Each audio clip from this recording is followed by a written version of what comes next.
Kettle ফাৰ্মৰ ভিতৰত সোমাই আহিলোঁ বৰপেটা ৰোডৰ। ইয়াতে ধুনীয়া মন্দিৰ এখন পালোঁ। মন্দিৰখন বহুত পুৰণি মন্দিৰ হয়। এয়া সত্যম শিৱম সুন্দৰম শিৱ মন্দিৰ হয়। বলক মন্দিৰৰ ভিতৰলৈ এপাক চাই আহোঁ।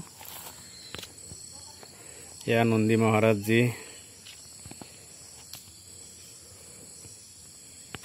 পূজা অৰ্চনা কৰা ঠাই।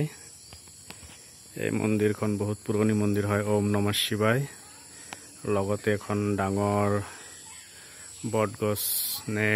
বটগছ আছে। গছখন বহুত পুৰণি গছ হয়। এয়া চাওক,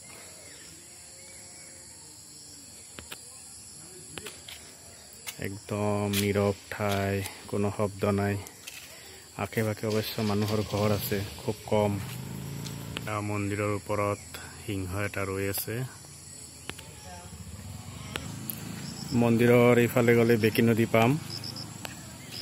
এপাক বেকী নদী চাই আহোঁ এইটো ৰাস্তাৰে গৈ। ঠাইখন বহুত পুৰণি গছ গছনিৰে ভৰপূৰ হৈ আছে। বিভিন্ন ধৰণৰ ফল মূল গছো আছে ইয়াত। ঠাই জংঘলেৰে ভৰি আছে একদম। পাই গ'লোঁ বেকী নদী। এই সন্মুখত দেখা গৈ আছে। বেকী নদীৰ কাষত ঘোঁৰাই ঘাঁহ খাই আছে।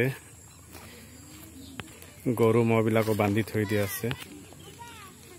এয়া বেকী নদীৰ পাৰ। এই বহু দূৰলৈকে আছে বেকী নদী। এয়া বেকী নদী। মানুহবোৰ আহিছে বেকী নদীৰ কাষত সন্ধিয়া পৰত ফটো তুলি আছে। এয়া বেকী নদীৰ পানী নীৰৱভাৱে বৈ আছে দূৰ দূৰান্তলৈ। এইখিনিয়ে আজি চালোঁ। গতিকে ভিডিঅ'টো যদি ভাল লাগে আপোনালোকে লাইক এটা কৰি দিব, কমেণ্ট কৰিব আৰু ছাবস্ক্ৰাইব কৰি দিব।